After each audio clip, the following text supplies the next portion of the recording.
For the last 3 decades, Knowledge Center at Bursa has offered technology, resources, services, space, and a sense of community. Since 1985, 14,000 titles have been collected, with care and attention to high financial literacy standards.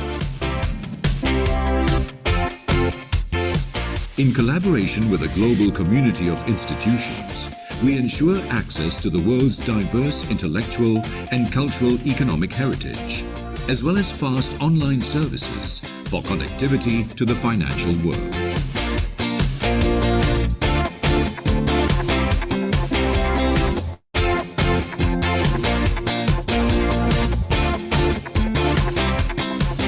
Serving the Bursa Malaysia community and beyond, Knowledge Center at Bursa empowers you in your trading and investment analysis research.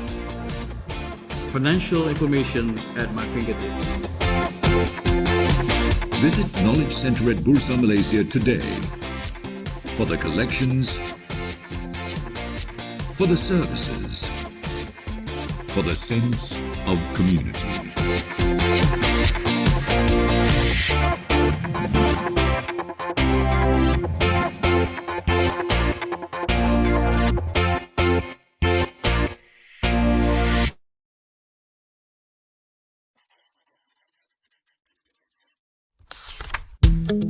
You have suffered financial loss while investing, and you think your bank, broker, fund management company, unit trust management company, PRS provider or distributor, or their agent or representative is responsible. You need help sorting out the problem or want to seek redress. Where do you go? Sidrek is here to help you start the conversation and reach some resolution. First, lodge a formal complaint with a company that sold or offered you the unit trusts, shares, derivatives, or other capital market product or service. But you're not happy with their response. You have 180 days from their final written reply to come to Sidrek. Or if there's no written response, and it's been 90 days since you wrote to them, you don't need to wait longer. You may come to Sidrek even though you haven't received a final response yet. Sidrek first checks the eligibility of your claim. For example, is it within Sidrek's claim limit? Is it against a member of Sidrek? And so forth. If your case is eligible, we begin the dispute resolution process. All information in this process is confidential. We get both you and the member you're complaining against to sit with us and have a conversation. Documents and information will be required from both parties. No lawyers are allowed in the mediation process, as we keep the discussions informal and private. Our mediators are impartial and will hear both sides out and help parties communicate constructively towards resolving the dispute. 2 outcomes are possible at this stage. Either both you and the member agree to a settlement, or you don't. If the both of you agree to a settlement, an agreement is signed and the mediation process ends successfully. But if both you and the member fail to reach a satisfactory resolution, mediation has thus failed. But don't worry, Sidrek then proceeds to the next stage, adjudication. During adjudication, parties are given the chance to provide any further information to help their case and ask each other further questions. Our adjudicator will then study and consider all facts and information provided, including the conduct of the parties, laws, and best industry practices, as well as what's fair and reasonable. Sidrek's adjudicator will then make a final decision on the dispute and the monetary claim. If the decision is in your favor, it could be a full award or a partial award for your claim. But if the decision isn't in your favor, then no award will be made. You, the investor, will still have a choice. If you reject the decision, Sidrek will simply close the case and you may seek other legal avenues for redress. If you choose to accept the decision, however, the member has to comply with it. Once the parties have confirmed compliance to the decision, Sidrek will close the case. So let Sidrek help start the conversation towards resolution. For more information, visit sidrek.com.my or call 03 2282 2280. Bursa Malaysia has been part of the Malaysian economic growth for over 4 decades. We have been working relentlessly to create a transparent, efficient, and vibrant stock exchange. While we've been working at building a vibrant marketplace, inclusivity and contributing towards economic growth, we have also channeled efforts and resources towards supporting the community at large. Shares to Share is one such effort, which has been developed to create positive impact towards society and the environment. To put it simply, Shares to Share is a transparent and easily accessible facility that enables investors to donate their listed securities or proceeds from the sale of their listed securities towards charity through Yayasan Bursa Malaysia. You can donate odd lots or even board lots. The funds from the sale of these shares will be channeled to approved charitable organisations and their respective initiatives or projects. Bursa Malaysia has waived its portion of the transfer fee, clearing and trading fees for all transactions that are conducted under Shares to Share. The participating brokers of Shares to Share have also agreed to waive their portion of the transfer fee and brokerage. The charitable organizations that have been selected have undergone the necessary due diligence process and have been duly approved by an independent selection committee. At least 500,000 Malaysians live with some kind of disabilities. They are most of the time being left behind. We need to empower them, otherwise they will continue to be the liability. A lot of human resources wasted from this program. We provide a lot of support for persons with disability who are young adults and adults. We have a social enterprise called Project I Am Possible, where we managed to hire all persons with learning disability to work here. We have a cafe, bakery, weaving, and we have an art gallery. Purity of thought, word and deed, that is action, is very important to be really successful. We must know some skills to be able to help us then paperwork. The grant from Shares to Share will be used for, one is sewing, handicraft, classical dance and so on.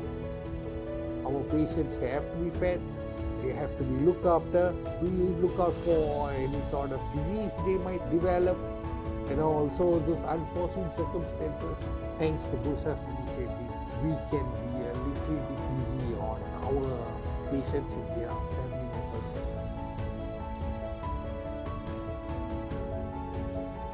Donations will all be channeled to organizations that are involved in the sustainable development of Malaysia. The Shares to Share scheme offers you the chance to do so in a simple and effective way. Bursa's Shares to Share allows us to do good by donating our shares to charities.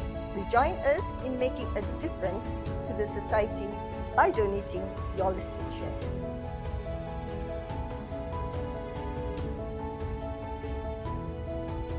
Shares to Share is open to all donors, individual as well as corporates or other types of entities. You can transfer your listed securities via Bursa Anywhere app at a click. For more information, please visit our Bursa Malaysia website.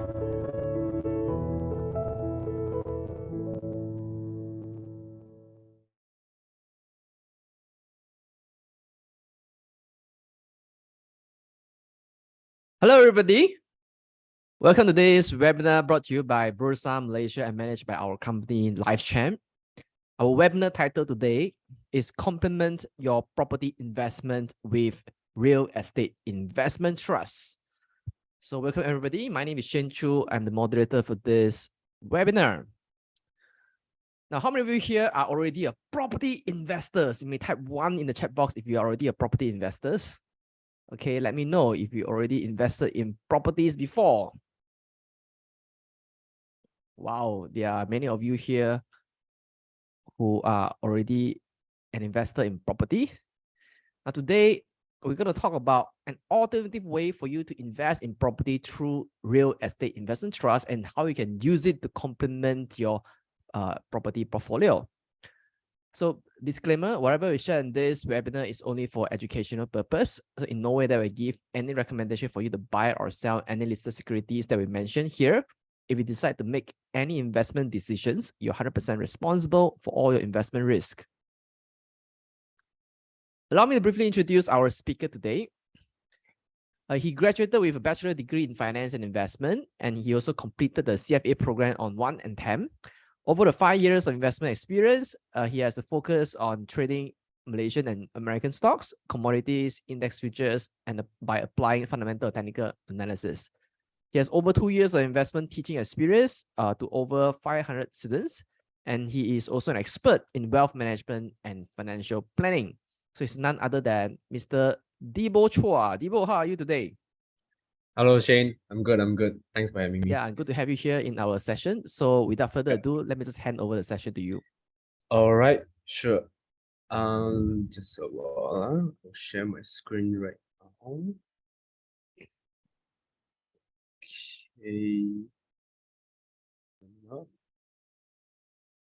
Slightly lag for my PC here. Okay. Okay. Yeah, so the screen is up, right? Yes, that's right. Okay, sure. No problem. All right. So, all right, we will start our section for today. So basically today our title it's about REITs. How actually you can use REITs to complement your portfolio, especially your property portfolio. Okay, so basically throughout the whole section, right, we will keep on comparing REITs and property itself, and also we will talk about a lot whether REITs is better or property is better.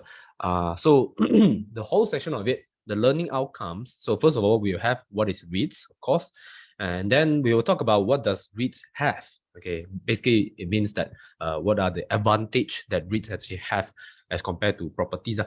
And then the third one, we will learn about the types of REITs. Okay, there are a lot of different REITs in Malaysia, and also in the form of let's say we go to the developed countries, they even have even more advanced kind of a REITs. So we will learn all of it, and then of course we will talk about the things that you need to know about REITs. So these are the things that like how do you find a good REITs, and how do you put up a good REITs into your portfolio? How do you monitor it? Okay, and then the last one we will talk about the importance of REITs in your portfolio. Okay, so without further ado, we will start the section right away.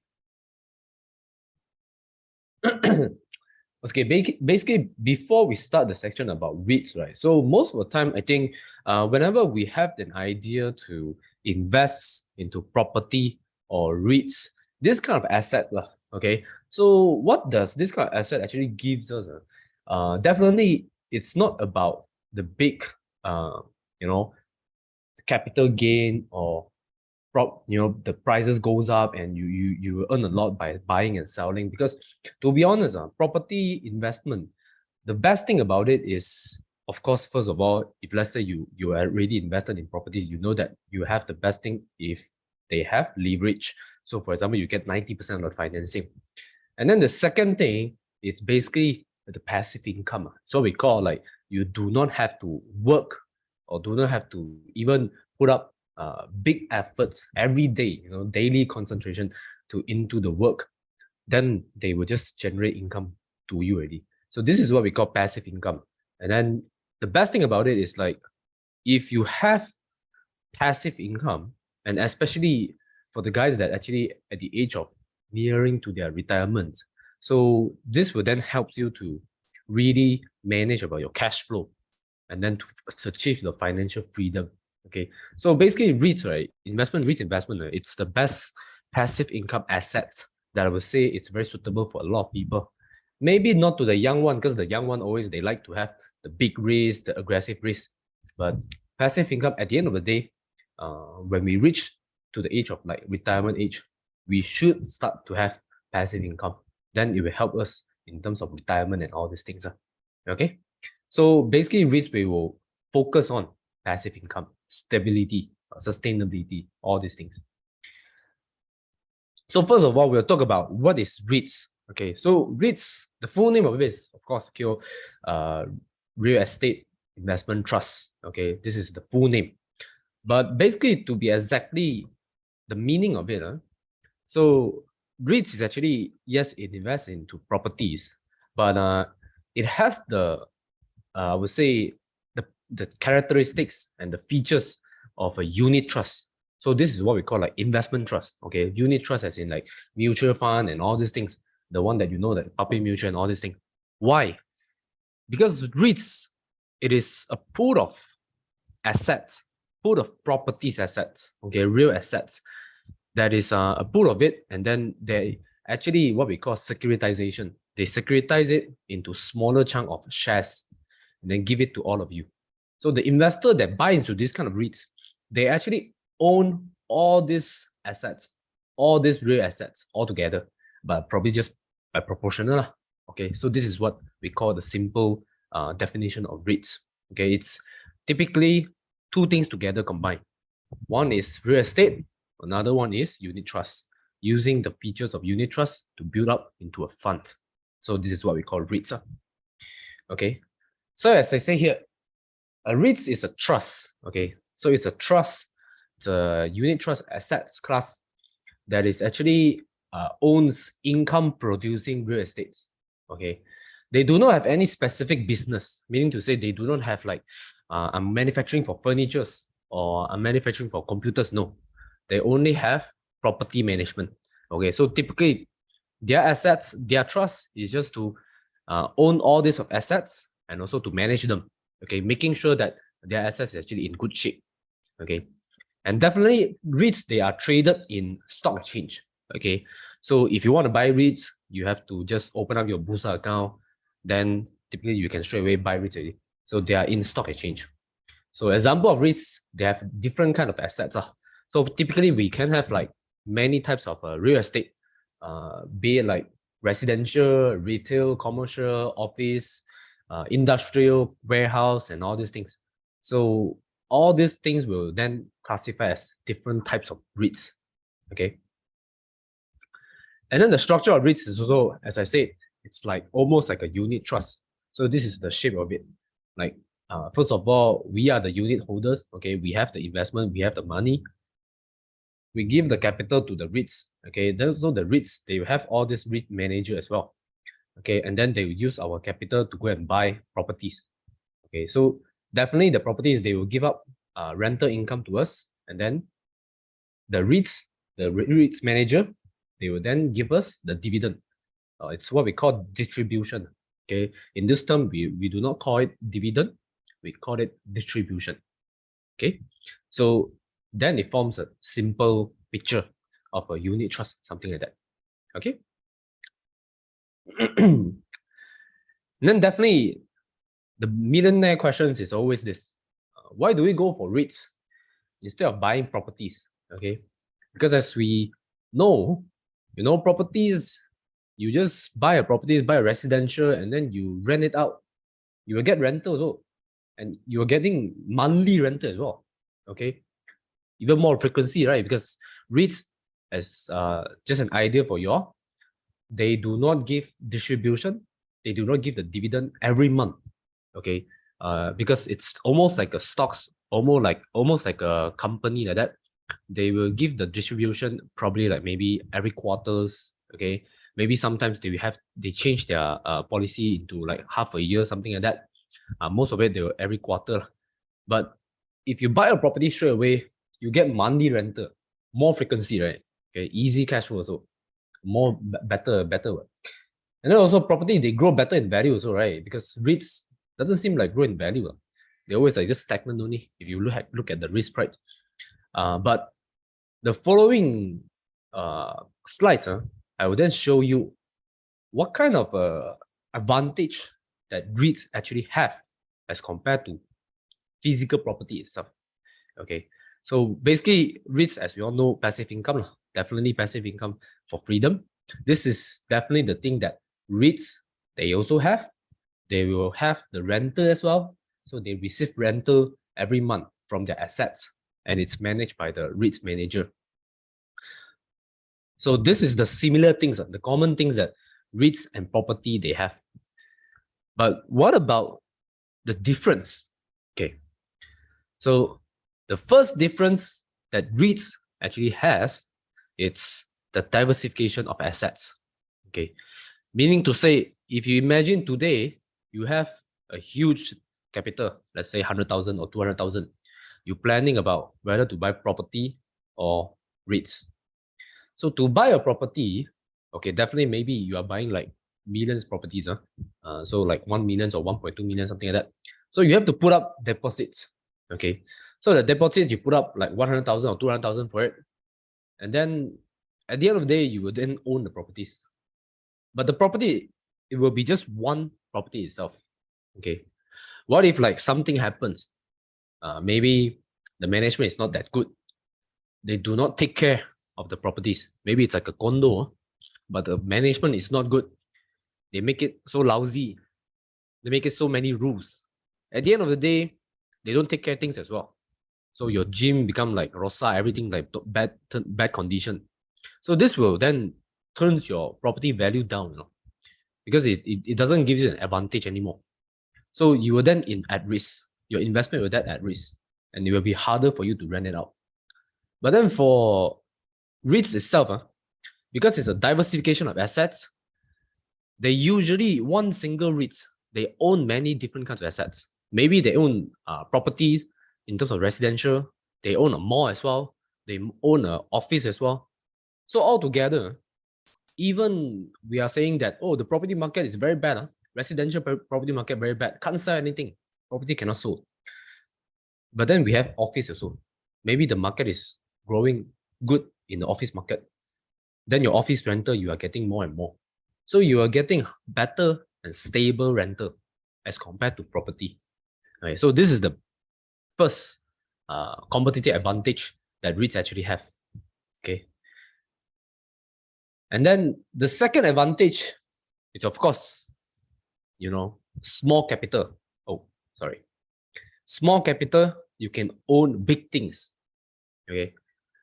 Meaning to say, for example, if you would like to buy industrial land, okay, not just the land only, you already need like probably more than 300,000, 500,000, something like that, just to prepare for the land.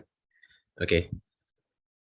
Not talking about like building up the factory, just talking about the lands only. You need that kind of money already. But then for REITs, the best thing about it is like even you only have like 1,000 ringgit in your hand, you can own all this asset all together. KLCC, malls, factories, warehouses, commercials, all these things. So this is also the best competitive advantage that REITs actually have as compared to properties. Because properties, they need big capital, whereby REITs, no. Okay, you only need like small capital, you can own a very, very good asset city. Okay. And then the third thing, okay, this is my favorite advantage that REITs actually have, which is they actually have professional to manage for you. Okay. Like for example, our properties, if let's say we do it all by ourselves, DIY, okay, definitely we have a lot of troubles as well. I always have this comparison to my clients. Sometimes I just tell them, I say, you always like to be a property investor, but let me give you a different comparison. Let's say today you have like 10 million kind of a capital. You want to invest into assets that give you passive income.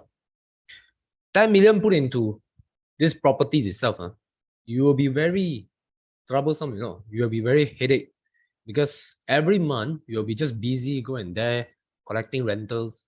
And sometimes maybe the tenants, they have problems with their properties. Then you have to go and settle the things also. Repair, maintenance, and all these things. Sometimes even you meet some bad tenants, then even worse, you have to go and settle by the court or the legal terms like that. So all these things, all this hassle, it will be very trouble for you. Maybe you think about like, I will hire a manager myself also. But then it costs, the manager, you have to pay him salary. And then this kind of manager is not cheap also. You have to pay like monthly, probably like 6,000, 10,000, something like that. So this is a huge thing. But if you compare to REITs, it's a different story, because 10 million you just put into like different kind of REITs. Then you don't do anything at all. Every quarter, you just receive the rental, you receive the distribution. Okay. So from here, you don't have to hazard to manage all this thing. And then these kind of properties manager, they're expert as well. They're expert in managing. They do not manage just like residential 1 unit or 2 unit. They manage like the whole mall of it, the whole building, office building. So they're definitely good or even better than us. Okay. So this is the best, I would say the best advantage that REITs actually have as compared to property asset itself. Okay. And then this is also a very, very good advantage as well. REITs, they have, it's what we call liquidity. Okay.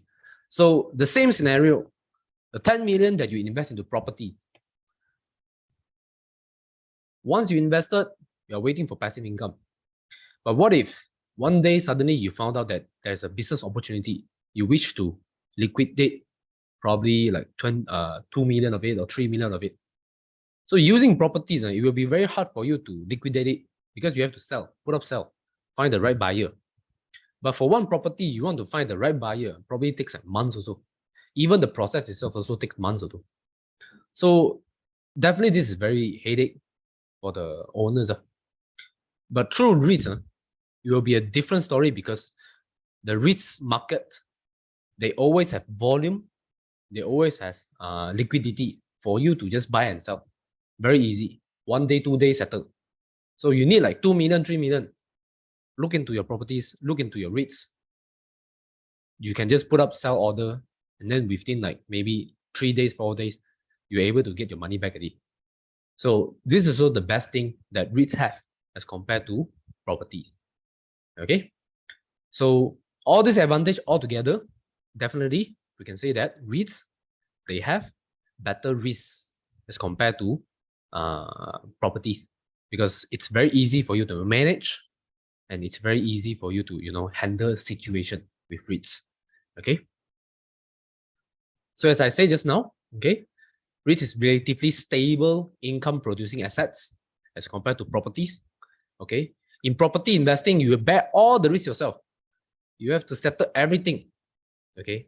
While in REITs, you spread out the risks. Different assets, letting an experienced manager to do the work and just enjoy the passive income. Okay. So this is what we call like REITs investment. Okay. The best thing about it. Okay. Now we'll talk about the types of REITs. Okay. The types of REITs. So REITs, if you do not go into like different kind of properties, we just talk about like the types of it. Actually, if you Google up, they have a lot of different model of REITs. Okay, to specific, it has like equity REITs, it has like hybrid REITs, and it also has like mortgage REITs. Definitely for the bottom two, hybrid and mortgage, it's not that common. Okay, in Malaysia, most of us we have is what we call this equity REITs. Okay, not this mortgage or hybrid, but these two types, usually it's more popular in US or in other countries like maybe Singapore like that. Okay, so you were able to find all these different REITs. But typically to say what are they, it's also the same thing as the name itself. Equity REITs, it's the normal REITs that we know from Bursa. Okay, you know about Sun REITs, Sunway REITs, all this thing, or maybe like KLCC REITs, Pavilion REITs, and all this. But whereby mortgage REITs, it will be a different kind, whereby it's more on they own the assets about these mortgages. Because in US, for example, it's much more advanced, their markets. So they have all these mortgages from these banks. So usually what they will do is like they will sell this mortgage to the investment bank, and then the investment bank will do something about it to make it what we call, as I mentioned in the beginning, securitization. Okay, they will securitize, make all this into one assets, then give out the income, give out the rental, something like that to the investor.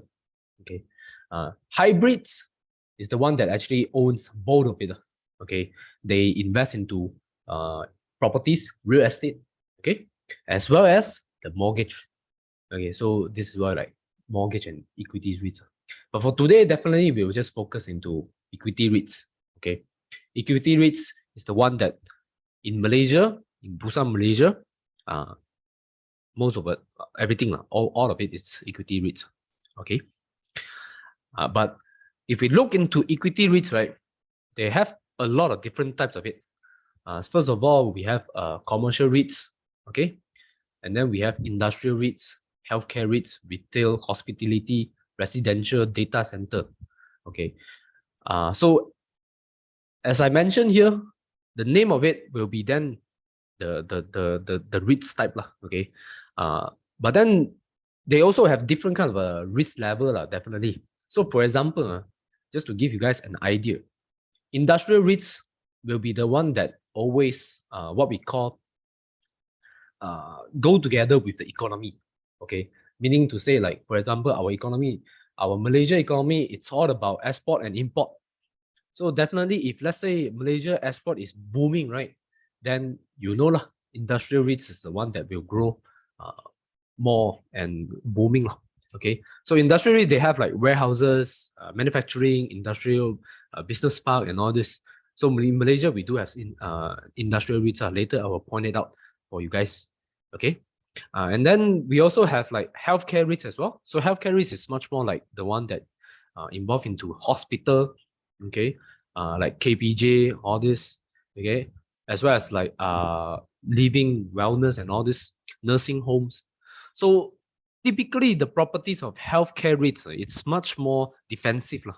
Okay, as you know, healthcare is the one service that we will definitely need whenever even like market is booming or market is in the depression or something like that. No, we always need healthcare REITs. Okay, and then we also have like commercial, retail, and hospitality.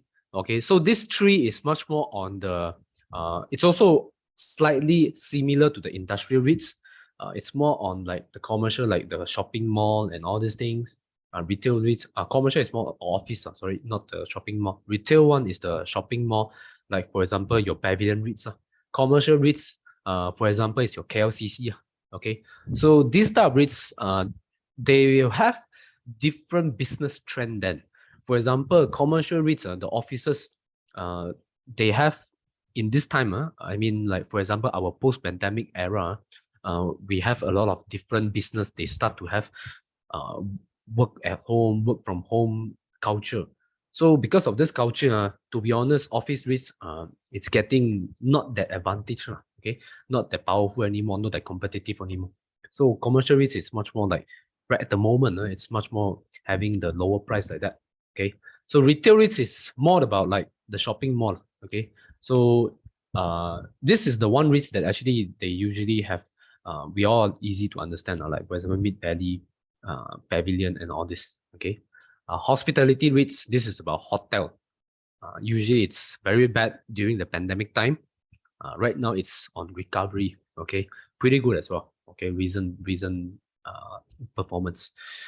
And then also the last one, I think this is recent trends. So after the post-pandemic, Malaysia also starting, we have a lot of REITs company, they started to invest into this data center REITs. Okay, so basically what they do is they manage data. Okay, they have facilities that actually owns the servers and also the data. This will help us to, you know, for example, this data center REITs usually is much more common in Singapore. Okay, but in Malaysia only right now only we started to have this kind of a REITs. This is a much more like a newer trend in Malaysia. Okay. And then if you look into Malaysia's REITs, this is all the Malaysian REITs that we have. Okay, so if you really point it out and there's like 9, 12, 15, 18, around 19 REITs, okay, in Malaysia. Okay, but I can tell you most of it, it's about a few types only. So the first one, definitely the commercial REITs, office REITs. So a lot of them also office REITs, like Emphas, it's about the M-Bank REITs like that. Okay, and then we have like KLCC. We also have like UOA REITs. Okay, all these are commercial. Okay, as assets, this is industrial, the second type. Okay, so assets REITs. And if I'm not mistaken, I think Central also, KIP REITs also. This few lah. This is retail as well, retail and industrial all together. Okay, and then we have our retail REITs, shopping mall. So shopping mall they have a lot like IGB. This is for Mid Valley, Pavilion REITs, Sun REITs. Sun REITs is more like a what we call a mix of it lah. So they have a lot of different types, properties as well, hospital as well, shopping mall as well. So different kind of REITs. Okay. And then definitely we have medical. Medical is Alaka. Okay, Alaka REITs. And this YTL is hotel lah, hotel REITs. Okay, so they have different kind of REITs. I would say many kind. But to be exactly right, what kind of REITs is much more quality? So here I can just point it out. Most of it, to be honest, if you guys go through it one by one, you'll find a lot of different REITs. They do not have much performance, and dividend is not that good also. But typically, the one that actually quite quality one is Exit REITs. This is about industrial REITs. So usually, like for example, you can see that whenever you have market crash, right? This is the REITs that you can just go into it, because Exit REITs, you do not have to worry about it. They are industrial properties. Basically, the rental is all full out 100%, and then it's quite stable also. Okay, and then Sun REITs also. Sun REITs also is one of the I would say much more popular among the people. Okay, among the REITs investor, because to be honest, REITs, Sunway REITs, they have this kind of features that what we call is called sponsored. Okay, because different kind of REITs, they do not have, many times they do not have sponsors. What we mean sponsor is means like they do not have, like for example, a big property developer behind them.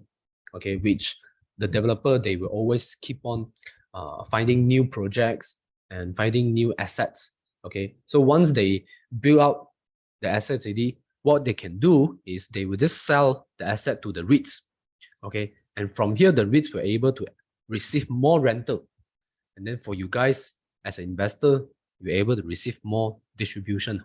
Okay, so this is the type of management that we look for, which we will found that the REITs will actually grow and grow better and better, giving more and more dividends.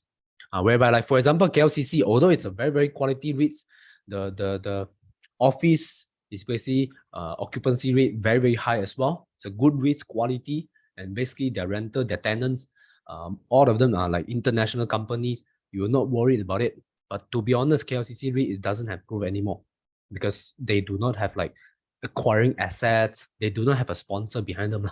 So that's why these are the types of REITs that we say that do not have any sponsor. So when they do not have sponsor, that means that the growth is not there. They will just follow on the rental growth only. Okay, they do not have like personal growth, something like that. Okay, so 19 REITs, out of it, I can say probably like this 1, 2, 3, KIP is okay, 4 asset REITs, UOA REITs also. So these are the one that you can see that the name of it, you straight away you know their asset is, you know, big asset, good quality asset. These are the few REITs that actually okay only. But the rest of it, to be honest, for my opinion, I think this is so only, not that competitive, okay, not that attractive to me. Okay.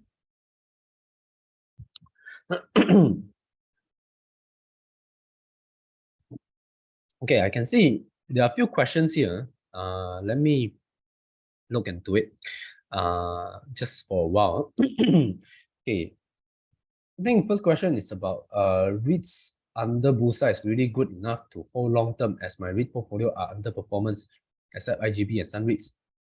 Also, KLCC is also not showing that the benefit of holding REITs. What's Bursa rules on monitoring its member? Okay. So you're asking like what kind of a REITs is the good one? Okay. So this guy actually owns like IGB REITs, Sun REITs, AR REITs, KLCC. So I would say, like just now, as I mentioned, since you already invest into REITs, I would say that the one question that you can ask yourself is, which REITs actually have the one that we call sponsors?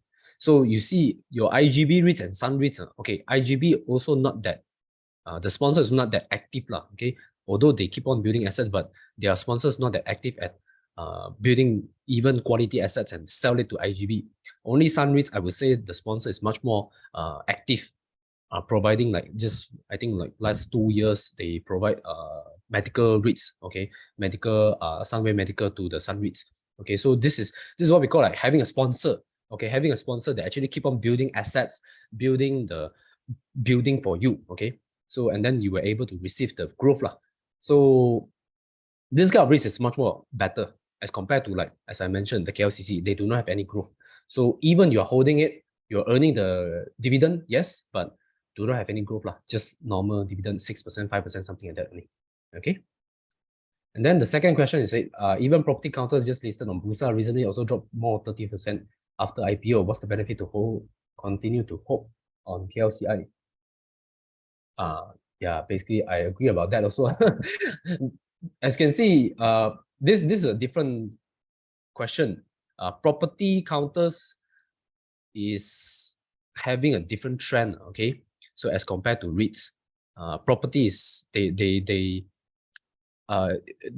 most of the property company in Malaysia, let's say they listed on stock market, most of them they are on residential market, which actually at the moment is quite saturated, and then it's very hard for us to get growth anymore. So I agree, but I would say the REITs on Malaysia, they still have some hopes. Okay. Okay, the third question is, distribution received from REITs is subject to income tax. Yes, this is also a good question. So this is the thing that I will go through later on. So the things that you need to know about REITs. Okay, so I think the question 3 of it I answered it. So we will just go on for the section. Okay, so coming to the fourth section, we will now talk about the things that you actually need to know about REITs. Okay, so we will try to spend more time here. And these are what kind of things are this? This is basically, first of all, we'll talk about the valuation. Okay, how do you value? How do you find a good REITs and all these things? Okay, all these skills. But also there are things that are very crucial to us. Also, it's about the tax. Okay, so typically to say, in Malaysia we do not have stocks kind of a tax, like your dividend, your capital gain. No, maybe next year capital gain we might have it. Not sure about yet, but dividend at the moment, no, we do not have dividend tax. Okay, but for REITs, right, it's a different story about it. Okay, it's because for REITs, they do have this requirement. Okay, it's more like I would say it's almost like a legal requirement. Okay, because what their business is about, it's just about managing property and receive the rental. Okay, so this is all the business just about. But then the rental that they receive, they cannot say that, like the property manager, they cannot say that, oh, I received the rental already, I plan to reinvest all this rental to grow the property. No, they cannot do so. Okay, like for example, they receive 100 ringgit rental.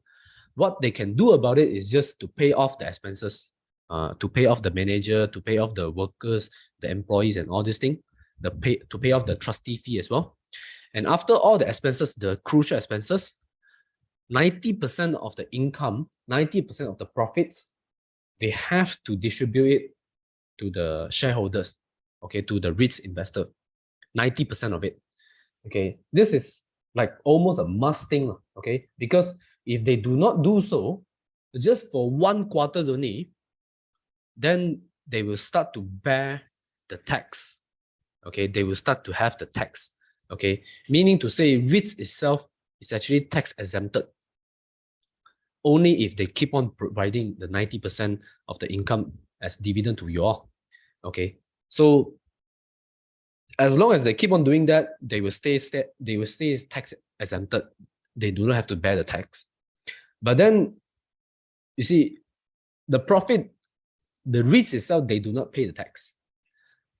But still, at the end of the day, you got to tax something, right? Because government. So on our side, on our investor side, then we have to pay the tax. But the tax is much more lower as compared to like business tax itself. So for our side, when we receive the dividend, we have to pay 10% of the withholding tax. Okay, so 10%.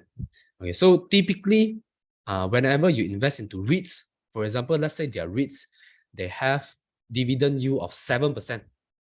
So usually I will take off a 90%, I will take a 10% discount. I just calculate 90% only. So meaning to say 7% dividend yield, it means that at the end of the day, they will give you the net dividend is 6.3. So you gotta have this mindset in your to whenever you invest into REITs like that. Okay. So bear in mind, REITs, they do have tax. Okay. And then we will talk about how do we find undervalued REITs. Okay. Okay. So to find an undervalued REITs, typically, as I mentioned just now, keep on repeating, REITs, it's all about property. Okay. So to find an undervalued REIT, it also means that to find an undervalued properties. Okay. So they have the same meaning of this. Okay. So if you want to find an undervalued property, the first thing first that you need to bear in mind is that the price that you pay must be lower. Okay. For example, your property, you see that this property is actually in maybe not that cities area, okay, maybe slightly at kampong like that. But then the price they sell almost like city price like that. Maybe the surrounding they sell only like 200,000, 300,000. But then the new condo they sell for like 600,000, 700,000. Then definitely crazy lah. You're not gonna buy the property that one. Okay, even they spike it up the the story saying like, wow, what kind of a gym they will have, what kind of a facility that they have. Who cares, man? The price is still expensive. Okay. Okay. So for property, we look at the price straight away. But then for REITs, then we can look at the price to book ratio. Okay. Because for REITs, they also have this requirement, which every year, by year end of the financial year, the end of the quarter, the last quarter, the fourth quarter, they will have to revalue their assets. Okay. So what does it mean? In that, for example, like KLCC, let's say we give the value saying that KLCC right now is worth of maybe 600 billion. Okay. But the thing is, in normal accounting, let's say 600 million in assets, we do not have to revalue the assets every year. Okay. We do not do so in normal accounting, normal other company kind of accounting. But this thing is different in REITs, whereby they are required to revalue their assets every year. Okay. So for example, let's say KLCC this year, it happens some kind of accident, maybe fire accident or all these things. So you will then understand KLCC value will then drop slightly. Okay. Maybe from 600 million to probably like 590, 580, loss of 10 million or loss of 20 million. Okay. So only with repair and replacement, then only the KLCC will back to the condition. And also they will pick up the confidence level also. Then only the asset will then revalue again in the future, whereby the value is gaining up back. So this is what we call like revalue. Okay. But what I'm trying to say is, because the REITs, they will have to revalue every year, right? So that means that the book asset value, okay, the value that you look into their balance sheet is actually their market value for all these REITs. Okay. So this is what I meant for the book value is actually literally the market value of the properties. Okay. So now you understand about this concept already. You know that the book value of REITs but in the balance sheet is much more different as compared to like other different business company. So because companies, they do not revalue every year. REITs, they have to. Okay. So with the market value there, what you have to compare next is basically the price. Okay. So if you calculate book value per share, let's say right now it's 2 ringgit. And then the company, their shares, their REITs actually selling at, let's say, 3 ringgit. That means the book ratio, price to book ratio is actually 1.5. Okay. So 1.5, that means that you are paying much more expensive Okay, you are paying much more higher value to actually own these properties. You are paying like 1.5 times more. Let's say if you're owning for KLCC, then maybe okay lah, because quality assets. But if you let's say you're paying like these REITs that actually owns not so good rental, then you know lah, this is very expensive city. Okay, so this is the first way. How do we find undervalued REITs? Okay, using price to book ratio. Okay, so always bear in mind, we only buy undervalued. That means price to book ratio is lower than 1. Okay, so this is the first thing. And then the second thing is about the dividend yield. Okay, dividend yield, meaning to say dividend yield, your distribution. Okay, every quarter how much you are getting it. So usually dividend from REITs, right? They usually different by around, I think, a few percentage lah. But most of it, at least they have around like 3, 4, 5, something like that. Okay, but I would say most of the time, I will encourage my clients, I will encourage my students also. I say, if you want to buy a REITs, might as well the best one to buy is having a dividend yield of higher than 5%. So that is the one that you can see, oh, it's undervalued. Because if you're buying lower than that, right, then I would say might as well you just buy other dividend company. It's much more better also. So usually the one that I will aim for is maybe 7%, 6%. So let's say my REITs, for example, asset REITs. I remember back then in pandemic time, because we are locked down, right? We're having lockdown pandemic, and then everyone at home, they will just keep on ordering things. So the industrial company, the warehouse company, they are full of business. Okay, their order books are crazy, backlog, super high. So their business will booming lah. Okay, so the REITs rental is also higher. But then I remember the asset REITs, back then it grows in value lah. Okay, from I think 1 ringgit 80 cents, something like that. It's not mistaken, around 180 or something, grow until like 2 ringgit 20 cents, something like that, even higher, I think. Then the dividend yield, they comes to like probably 5 each or 4 something. So this is the time that you know, okay, this kind of REITs is expensive already. So better don't go and buy. If you are buying at 1.7, 1.8 ringgit, then okay, perfect. The dividend yield is better. The dividend yield, when it grows, it's like 7%, best thing for you. But then once it comes to the level that the dividend yield is lower than 5%, then it's very, very bad. Because you have to imagine, you have to give the tax as well. 5% dividend yield, that means like 4.5% only to you. So not a good thing. Okay. So first thing first, finding undervalued REITs. Okay. 2 indicators. One is the price to book ratio. The second one is dividend yield. Okay.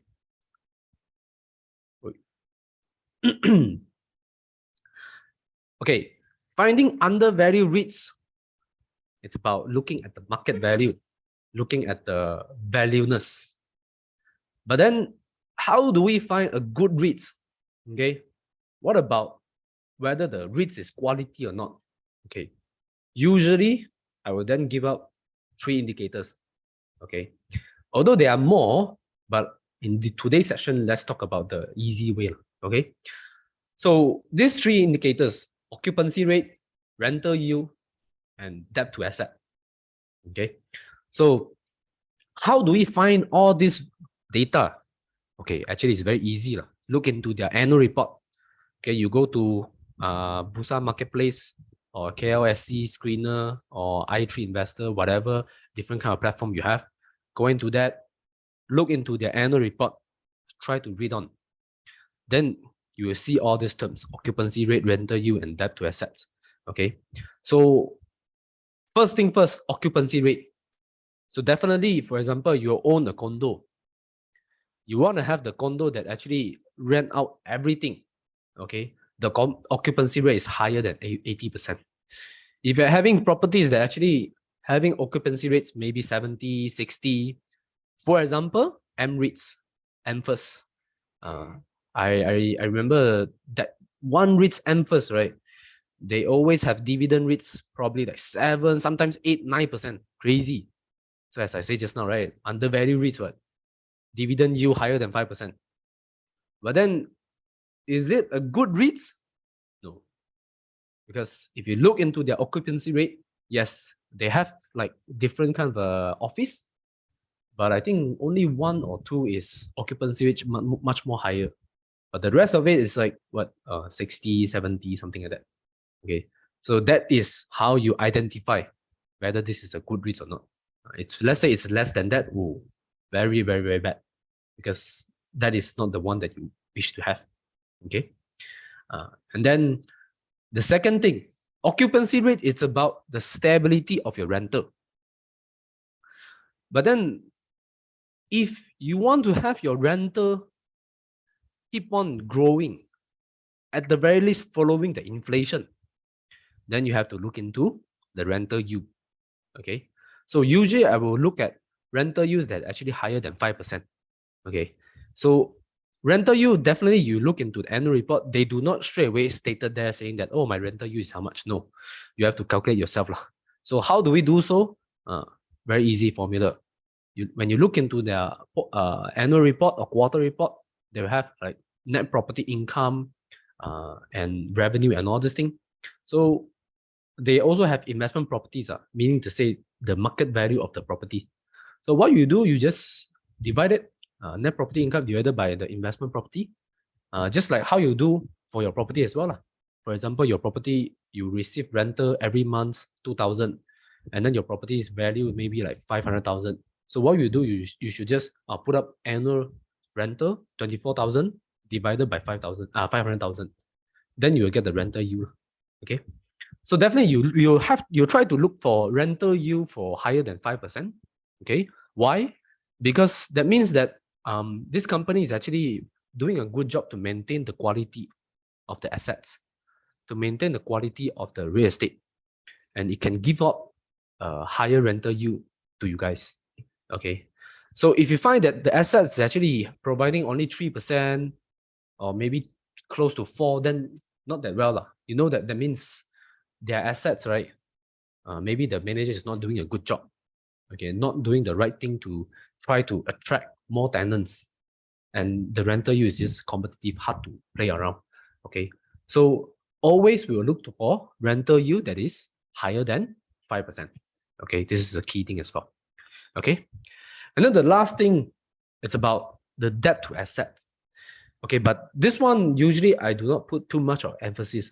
Okay, because REITs, okay, they also have another key requirement. Okay, REITs, they usually have a lot of this requirement required by Bursa. Okay, so this is also one of it.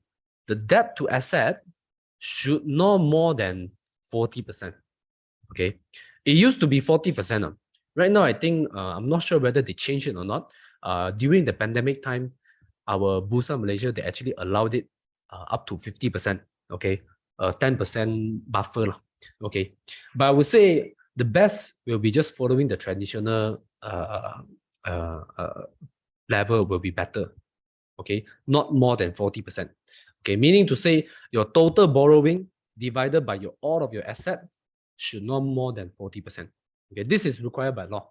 Okay, if not, then they will breach, and then they might lose their tax exemption as well. Okay, so most of the REITs, I can say in Malaysia, they actually maintain this thing.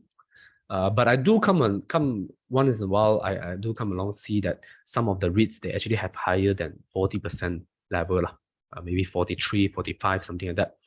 So it's not a good thing, because first thing first, REITs, as you know, they give out 90% of the profit as dividend. Okay, so that means that they do not have growth. Okay, they do not have growth. The growth comes from the management level. Okay, comes from the management quality, and also another one is from the sponsor. Okay, but then you have to understand the sponsor, for example, like Sunway Group, whenever they sell asset to Sun REITs got to pay something, right? But then they cannot have, like, for example, oh, I kumpul the money already, I have like 200, 300 million, I go and buy the asset. No, definitely they can't do so, because they 90% of the income they have to distribute up. they do not have any money left for them. So whenever they want to grow, acquire assets, they will definitely have to put up borrowings as well. But then here again, you can see borrowing, they have legal requirement again, lower than 40%. So most of the time, REITs, right, whenever they want to acquire asset, they will have to put up fundraising from their shares, okay? Typically just from their shares. So this also means that they actually will dilute your shareholding value also. So it's a bad thing because let's say they dilute your asset, that means your pricing will be coming down also, okay?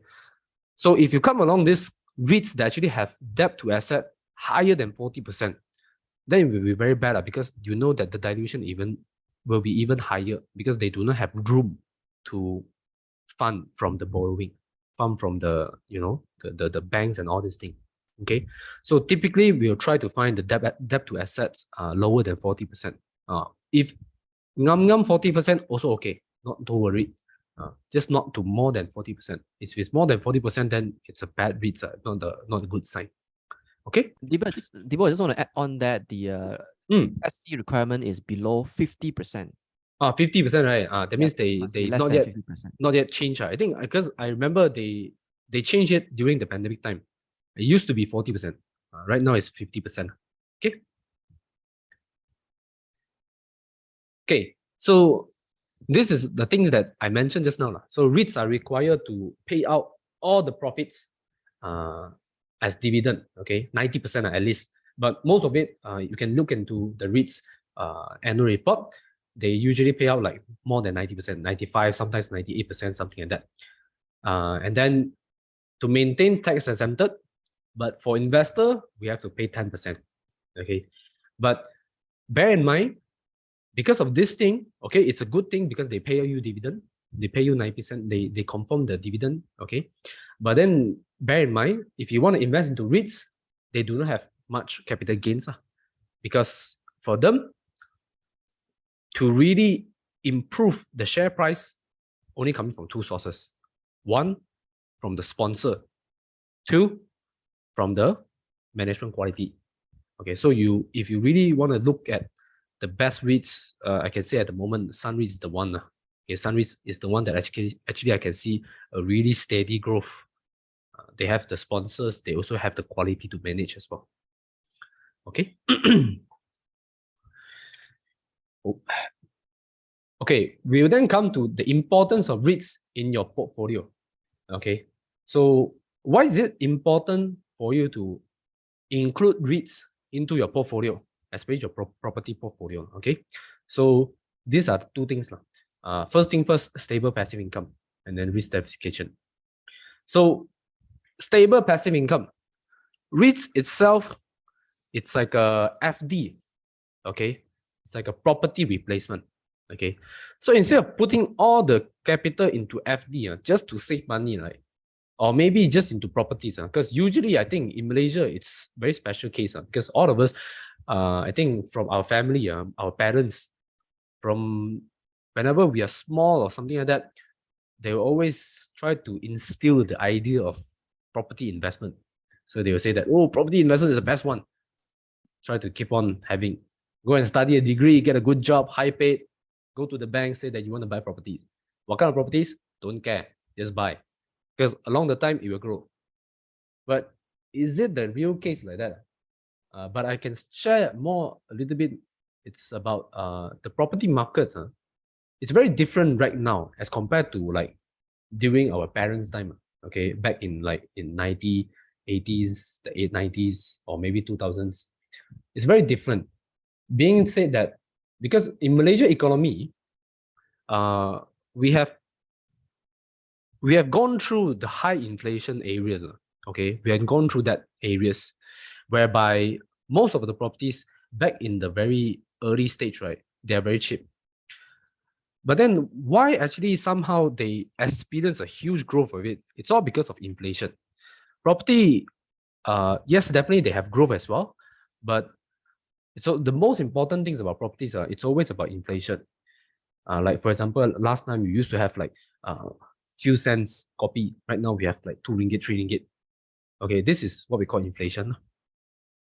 So property investment is all about inflation, and then also a little bit of economic growth. So making, like, for example, an area of, let's say, Selangor. Sometimes in PJ, we are not that modern. Okay, right now at the moment, as you can see, there are a lot of high building, high skyscraper as well, and then all these things. So you can see that a lot of big buildings there. So the growth is definitely there. But if you want to have like all this kind of a happening to really happen on your property investment, I would say right now it's very saturated. Like, for example, if you buy PJ area property right now, the price is actually too high already. And then if you want to have this kind of growth, probably not gonna happen in the near terms because it's very saturated, and then the growth is actually like on full terms, no more, not too much. So you only having the inflation only. So the growth is not there. So instead of like putting everything into one basket into properties, I would say that buying into REITs will be a different case, because instead of just focusing on residential properties, you can then have commercial and all these things, office as well, grow together with the economy. So maybe, for example, industrial properties, it's a very different things, because industrial, sometimes in Malaysia, maybe we can have this growth lah. For example, in Penang area, we can see that Penang area is growing as a semiconductor state like that. Okay, so the semiconductors is the best export in Penang. Right now, Penang is very, very booming for that. So if in the next 10 years or 20 years, Penang, they actually grow even higher level. They move up the value chain, producing higher level chips. So then you know lah, the industrial properties there will be crazily higher growth. So this is what we call like a stable passive income lah. Like you can just receive this kind of passive income, okay, much more stable for you, and also having the stable growth as well, rather than just keep on focusing on properties itself. Okay. And also, very important thing, liquidation at arm's length. Typically, to say you want to liquidate, you just liquidate. If you have an emergency to solve, it's very easy for you to just use REITs to do it. Rather than property, then you have to sell, and then you have to hire lawyer and agent and all these things. So very, very troublesome for you. Okay. But of course, also risk diversification, as I mentioned just now also. You can have different kind of asset class. Okay, for example, in COVID 2020, some REITs, as compared to other kind of stocks, stocks they drop at least 30%, but some REITs they only drop for 15%, and they recover very fast as well after that. And also another thing about it is, for example, if we compare to property, back in COVID time, crazy. Your tenant will come to you, say that boss, cannot. No job. Income cut half, cannot. But in REITs, right, then you see your risk level is diversified. You don't have to worry anything. They still give you the dividend, they still give you the distribution, maybe slightly lower, but still okay. And at the moment right now, they grow better also. So this is what we call like risk diversification, for you to really have the better risk management as compared to invest into properties instead. Okay. Okay. I think my section is over already. So I can see a lot of questions. Maybe I'll try to answer all right. So you'll just move on to the question and answer session. Yeah. Thank you so much, Debo, for the sharing. So if you have any question to ask our speaker, please write them at the Q&A box, okay? Write them at the Q&A box, not the chat box. Yeah. But see, chat box, they still have a lot also. Yeah. So transfer those questions from the chat box to the Q&A box, right? Yeah. So the first question is by Steven. How is the REIT's performance as compared to property as an average like 10 years period? Oh, okay. Okay, I would say for this one, right, I did a research on it before. Okay, to be honest, I was very interested on REITs back in my beginning time of investing into stocks. So this is the first area that I actually do research for it. But to be honest to you, right, REIT's performance as an average of 10 years time, right? If you really just compare on capital gain only, I will tell you very different. Some of the REITs, they just stagnant. Some of the REITs, they even drop in price. So you have to be very careful on it, okay? Like, if I'm not mistaken, M First, as I mentioned just now, the one that M Bank officers have, okay? That REITs is not that good, okay? Because the capital gain is not there. I think the price is also drop also. Although they give you like the dividend, providing 7%, 8%, something like that. But as you know, dividend yield, it's a calculation of dividend divided by your share price. So if your share price keep on dropping, definitely your dividend yield will be higher as well, calculation, mathematics. Okay. But if you compare REIT's performance, including the dividend for a 10-year period, right, as compared to properties, so I would say definitely REITs is much more, stable, and the performance is actually okay. You can achieve like 7 to 8%, and even higher if you're putting out more compounding. Okay. Let's say, for example, like Sun REITs, I remember the capital gains is almost close to 100% like that, okay, for 10 years time. And then including the dividend, then you definitely higher than that, 10%, something like that also can. For property, then it's a different story, okay. Property, if you buy into a good one, then okay. But I will tell you, my clients, what I encounter, okay.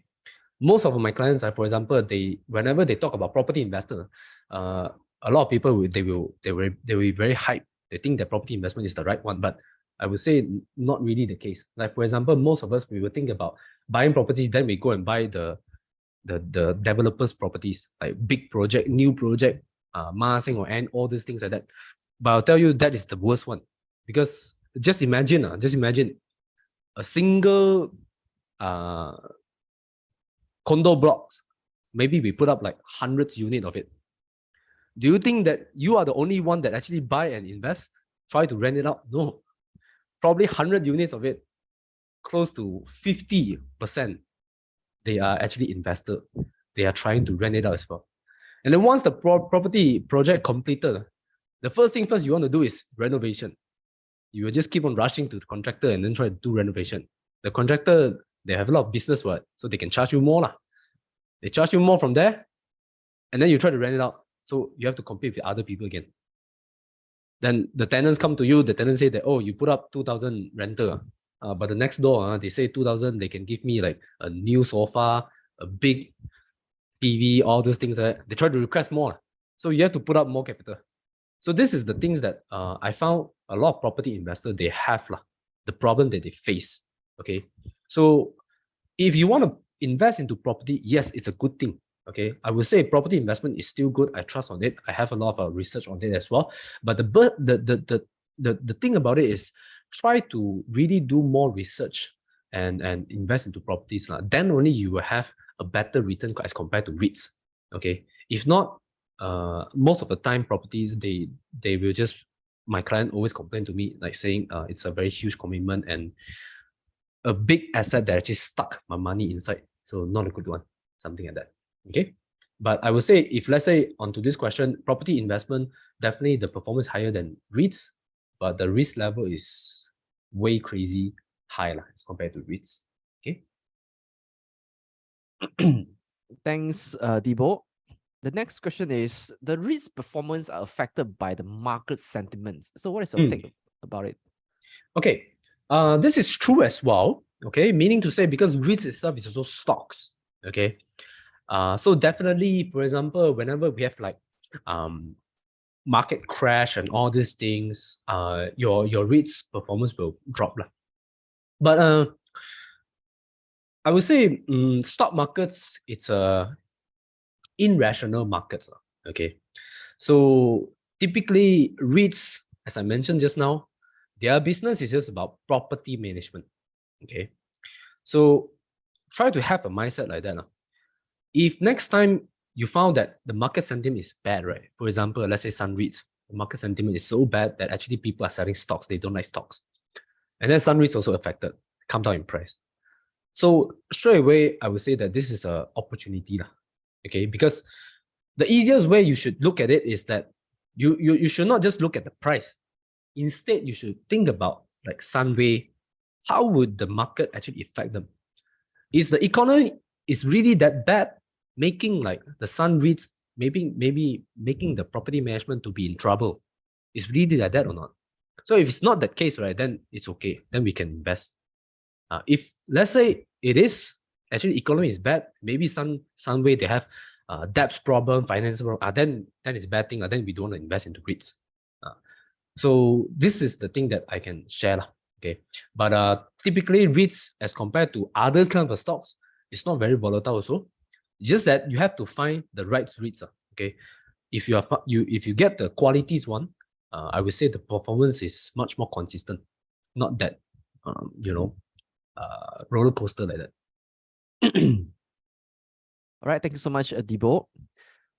Just now you mentioned that there are a couple of types of REITs like commercial, residential, healthcare, retail, data center. So how do we identify which one should we choose for investment? Okay, for this one, to be honest, they do not have a very huge difference. Okay, but typically you can just think about the economy cycle. Okay, the economy cycle.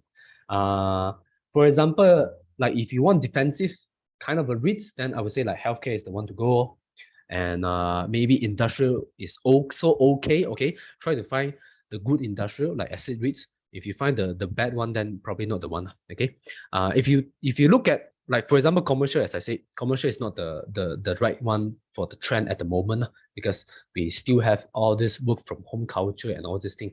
So even like for example KLCC, they also slightly affected also. Okay, so they definitely for companies they have this kind of idea, this kind of culture try to implement. So not the good one that we should always look at lah. Okay, so how do you identify? I would say it's not really like identify or anything like that because invest into REITs, you do not try to put up short-term investment, buy and sell trading on it. No, most of it I would suggest just to hold on it for passive income.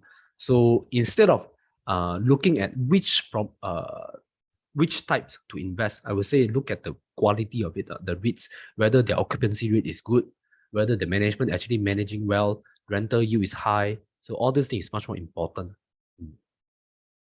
Thank you so much, Debo. Yep. The next question is asked by Tai Leong.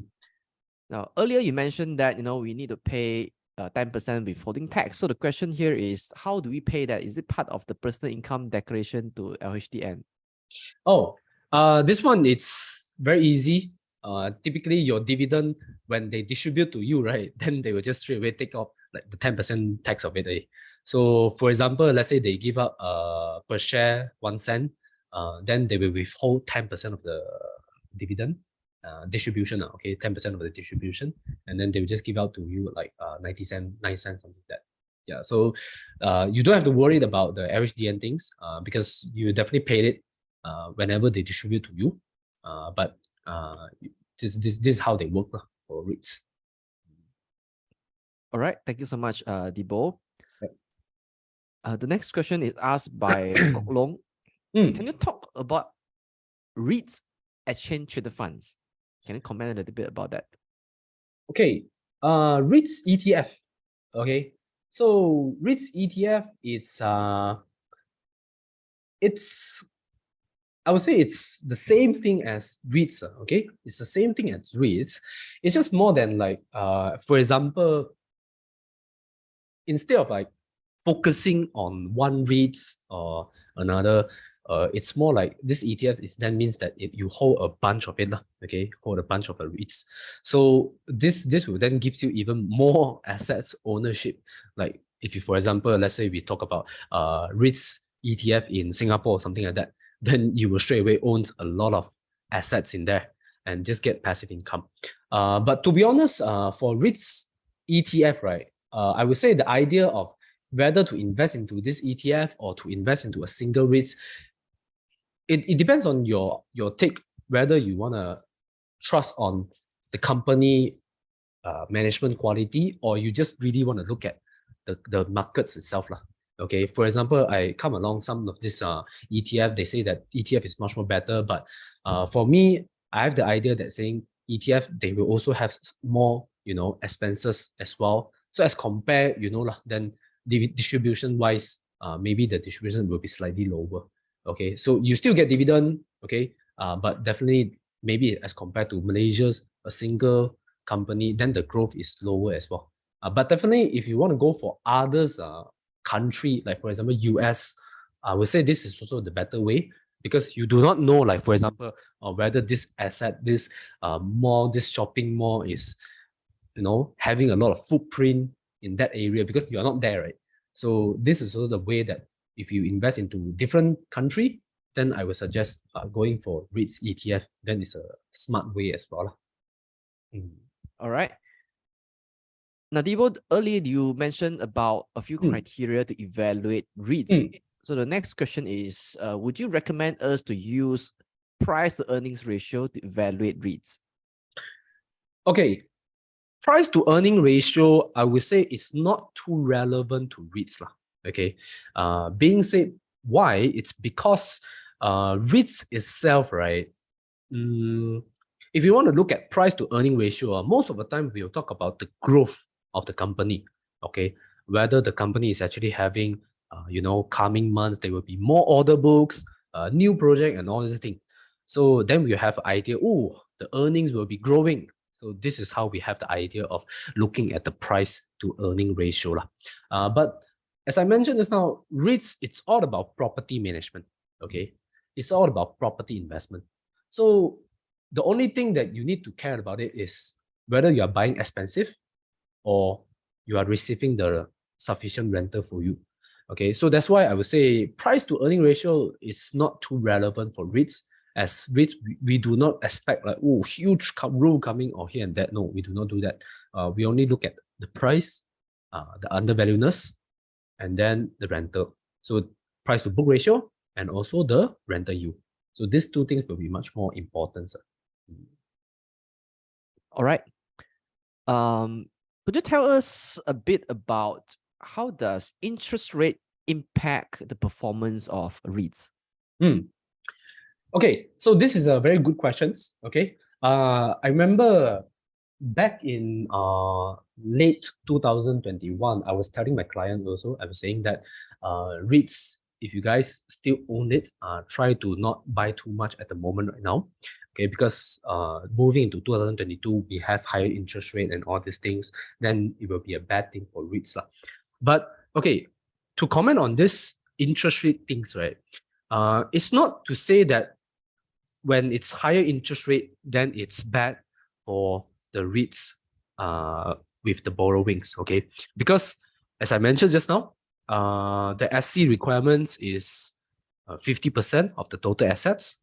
So meaning to say your debt level, you won't find a REIT that actually have like 100% debt to asset or maybe higher than that or things like that. So most of their debt to asset ratio will be just close to that 40, 50, something like that. So meaning to say all of them is having the same situation. Okay, it's having the same situation whereby the debt borrowing is not too crazy high. They can manage themselves easily. Okay, but higher interest rate definitely is not to say a good thing to the REITs. Is because first thing first, of course, because let's say you have higher interest rate, then your interest payment will be higher as well. So this will definitely hurt your dividend because you're paying higher expenses, just like your installment. Okay, your property installment. Right now at the moment, maybe your installment is lower, but then when interest rate is higher, it comes to the cap, then maybe your installment need to pay more. Okay, then you definitely hurts your cash flow. So this is the common things.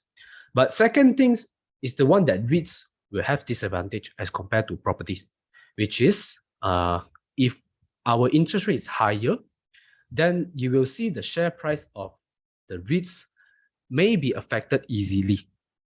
How to say so?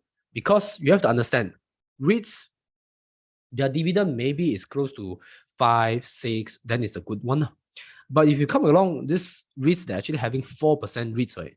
So try to imagine, let's say 4.5 or something like that, after tax 4% dividend, 4% distribution. But with higher interest rate right now, you can just put up into fixed deposit and get 4% easily. So this will definitely comes out to a lot of investors' mind, and then they will think that, hey, then might as well I just liquidate my REITs right now, and then I can just go for other kinds of assets. So this is why in higher interest rate is definitely not the one that not a good thing for REITs. Okay, it's a bad thing for them. But definitely, if you invest into the quality one, like for example, Sun REITs, Asset REITs, IGB, okay, all this, then it will be much safer, okay, because they usually have a really, really strong investor base, whereby this investor, they won't easily sell. So that's why during higher interest rate, still they are okay. Okay. But if you invest into the bad REITs, then maybe you should be worried for higher interest rate environment. Yeah. Thank you so much, Thibault. Yep. Can you share with us how is net property income calculated? Is it minus deduct all the expenses to manage the properties? Sorry, how the calculator? What do you mean? Net property income, NPI. So this is a question by Zaidan. Okay. How is it how the net property income calculated? Actually, we do not have to calculate it. To be honest, you just have to go into their annual report or maybe quarter report, look into their profit and loss statement, and then they will definitely state it out. Revenue, other income, net property income, all these things. So typically from there, you are able to know the figures. But to calculate, let's say, for example, the rental yield, then you have to pick up the net property income. They will show you there, and then divided by the investment properties. So they will show you the investment properties in their balance sheet statement as well. So all this information, you can just straight away find in the KLSC or Bursa Marketplace in the platforms. So on their announcement, they will definitely show you. All right. Thanks, Thibault. So Right. let's do one last question on REIT. So how is the market sentiment? How does market sentiment affect the REIT performance? To what degree can it affect the REIT performance, the share price, for instance? Are they very volatile? How do market sentiment affect the REIT's the REIT performance? To what degree are they? Okay. To be honest, they do not really affect too much, I would say. If you really pay attention to REITs, right? Yes, definitely they play a role as well. Trading sentiment, okay. For example, let's say the market is very, very bad on Bursa Malaysia and very bad on KLCI, then definitely the REITs also will come down slightly. But I would say it will not have like big impact. For example, let's say the price drop by 10, 20, 30%, not like that. Okay. It's because at the end of the day, as I mentioned, REITs, it's all about property management. Okay. Only if your properties market is very, very bad. Okay. Like for example, our back then COVID time, commercial properties, they cannot have people coming out because lockdown. So there are a few quarters of it, our rental is very, very bad. Okay, so a few quarters of it is very huge disappointment, okay, performance. But then after the lockdown of like 1 or 2 months, then straight away we jump back and it rebounds. Okay, and then you can start to see the footprint coming into the malls and all these things. So because of that, definitely pavilion REITs, then they coming to recovery. Okay, so typically we are not gonna see like the market sentiment really impact on it. It's more on how does the economy actually impact the properties. Okay, like commercial, as I mentioned, the work from home culture, then not that well. The industrial one, let's say for example, our Malaysia economy right now, they are focusing on economy madani, and then we are trying to move to the higher value chain for semiconductors. So if this thing really happens, then you can see even more data center REITs, even more higher quality industrial REITs, then you're able to find all better quality REITs like that. So then you have better growth, all these things. So this is how we, look at the markets how will it affect on the REITs itself. All right, thank you so much, Dipo, for doing this segment for us. Yep, no worries. So let me just share my screen. Yep. All right, so ladies and gentlemen, you just heard from Mr. Dipo Chua, who is an analyst with Bull Bear Bursa.